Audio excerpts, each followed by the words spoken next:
Tento rok si pripomíname 210.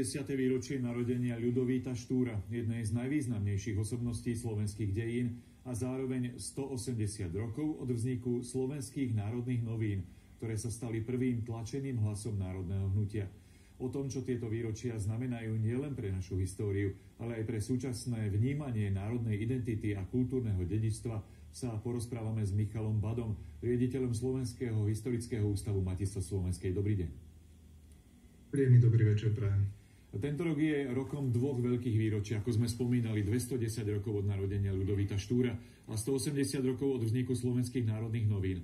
Ako tieto udalosti vnímate z historického hľadiska? No, v podstate o 3 dní nás budú deliť 210 rokov od narodenia jednej z najvýznamnejších osobností slovenských dejín.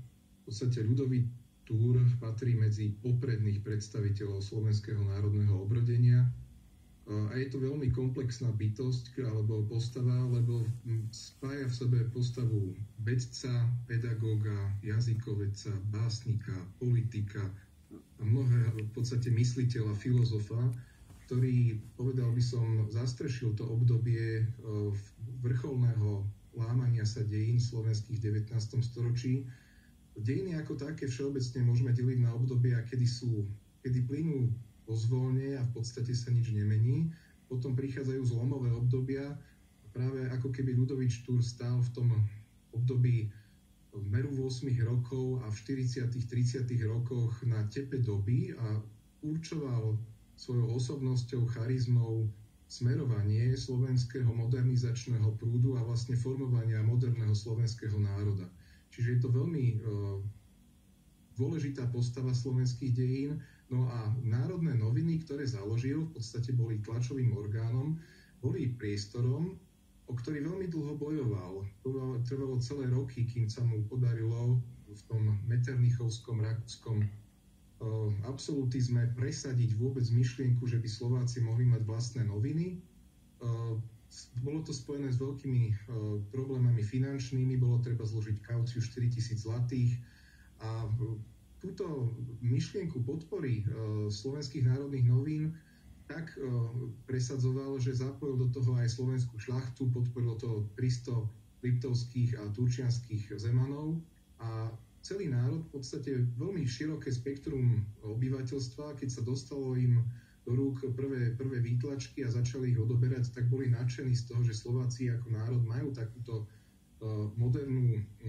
takéto moderné médium, ktorým môžu vlastne komunikovať, dozvedať sa veci, čo sa deje vo svete, čo sa deje v národe a čo sa vlastne spoznávať aj nový jazyk, lebo vlastne bol to orgán, v ktorom Ľudovít Štúr komunikoval so slovenským národom svojou novou štúrovou slovenčinou, ktorú kodifikoval v roku 1843 ako 31-ročný, ako mladý človek.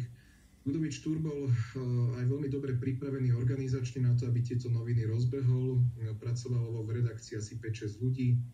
No a nehovoriac už o tom, že postupne sa zvyšoval náklad. Zo 400 úvodných kusov sa potom náklad zvýšil na 800. Takže noviny boli úspešné a rezonovali dokonca v českej, v balkánskom, juhoslovanskom priestore, ale aj v rakúskom priestore.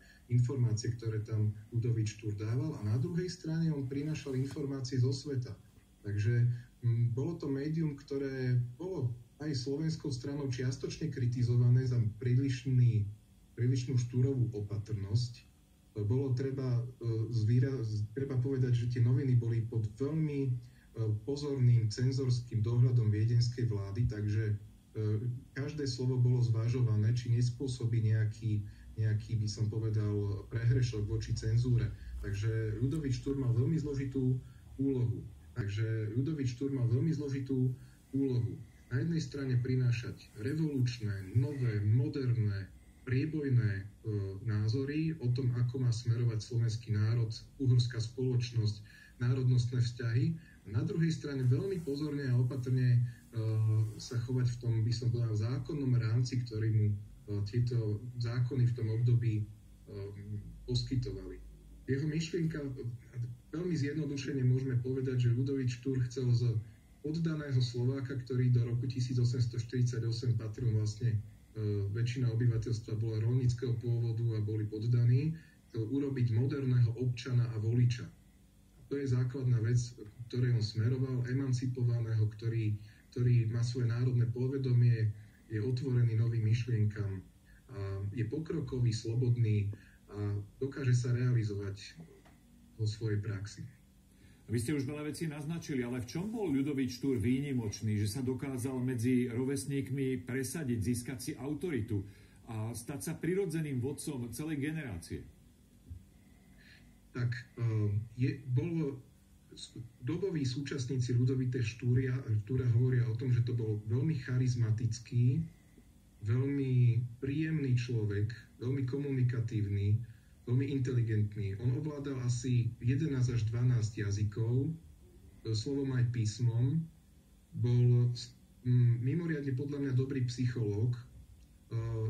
Mladí štúrovci, študenti spomínajú, že stačila 1-2 vety, ktoré spomenul na ich adresu, pochválil ich talent alebo drobne naznačil, že by bolo dobre sa k nemu pridať a oni sa okamžite oddávali vlastne jeho čaru. Aj mnohé zahraničné návštevy vedci, vzdelanci, ktorí prichádzali do Bratislavy za Štúrom, spomínali, že bol veľmi charizmatický. Vedel si urobiť priateľov a známych nielen v tom evanjelickom prostredí, ale aj v katolíckom. Čiže nemal konfesionálne predsudky a nemal ani stavovské predsudky. Hoci považoval šľachtu za nie tú spoločenskú vrstvu, cez ktorú má prechádzať modernizácia slovenského národa, mal veľmi veľa priateľov a známych medzi aristokratmi, dokonca aj panovníkmi niektorými v Európe.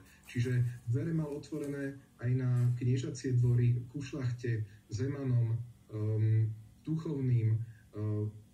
Dovolím si povedať, a to sa spomína aj v jeho prameňoch, v spomienkach na ňo, bol veľmi dobrý psychológ, ako som už spomínal. Zachovalo sa množstvo spomienok už z toho, keď chcete vedieť podrobnejšie o tých, ako formoval tú svoju generáciu študentov štúrovských z evangelického gymnázia. Drobný príklad. Založil sa spolok, kde samovzdelávací, kde podporoval Štúr kritiku, podporoval preklady, vzdelávanie, domáce štúdium a potom, čo je veľmi zaujímavé, vychádzky do prírody. Jeho otec bol veľmi pokrokovým evangelickým kňazom, ktorého zajovci povolali do Uhrovca a Štúr sa naučil od neho od mlada, mal rád prírodu a chodenie do prírody. Aj ten metternichovský politický režim, policajný sledovanie a by som povedal cenzúra, hnali ľudí z miest a sídel von a to bol aj Štúrov prípad. On so Štúrov s mladými študentami chodieval veľmi často von na vychádzky, na výlety do okolia Bratislavy. Máme zaznamenané do priestoru dnešného sadu Janka Krála, na Nivy a potom aj na Kamzík, na kopec, kde sa dnes nachádza pomník Slavín, na Budkovú ulicu, na Somársky vrch v Bratislave, kde s týmito študentmi trávil čas v prírode, kde sa kochali krásou, rozprával tam o dejinách, pozbudzoval ich, nadchýňal ich, čítali sa tam literárne diela, spievalo sa tam a aj zahraniční návštevníci, ktorí prichádzali do Bratislavy, boli súčasní týchto, podielali sa na týchto výletoch a zažívali tam veľmi zaujímavé umelecké dojmy. Spev patril v tom období medzi tie autentické slovenské národné prejavy, ktoré boli podporované. Bol to jeden zo symbolov Slovákov, spev ako taký. A jeho žiaci boli veľmi skúsení v tom speve a keď prichádzali zahraniční návštevníci na tieto podujatia, na tieto výlety, okrem recitácií odrazu tí Štúrovi žiaci vystúpili aj ako speváci v zbore, takže malo to aj nielen delanostný, ale aj umelecko-kultúrno-estetický zážitok, keď tam boli na takom podujatí. Čo podľa vás Ľudovita Štúra formovalo najviac? Bola to povedzme rodina, bola to škola, bolo to prostredie, v ktorom sa nachádzal, alebo niečo úplne iné? Tam je veľmi veľa faktorov. Ako som spomenul, bol mimoriadne vzdelaný, mimoriadne inteligentný, pochádzal z evangelickej rodiny duchovného, ale ako som spomínal, nebol nábožensky predpojatý, takže bol veľmi ščítaný a formovala ho, by som povedal, Mal veľmi talentovaných súrodencov. Jeden z nich bol evanjelický kňaz, ďalší bol spoluredaktor u neho v Národných novinách. Takže tá atmosféra, myslím si, že za všetkým treba hľadať ženu, takže jeho mamina podľa mňa mu vštepila aj takú, by som povedal, osobnú charizmu. Nikto z dobových súčasníkov, a to boli aj jeho politickí protivníci, ktorí dokonca častokrát usilovali aj o jeho život, nikdy nespomenuli, že by bol Ľudovít Štúr nejako charakterovo zlý, že by klamal, kradol, defraudoval, že by bol zákerný. Vždy to bol priamy človek, ktorý miloval pravdu a podľa mňa toto bolo to domáce rodinné prostredie ho natoľko formovalo. A potom aj podľa mňa viera a bol to zbožný človek, ktorý mal svedomie a nikdy sa neutíkal k zákernostiam.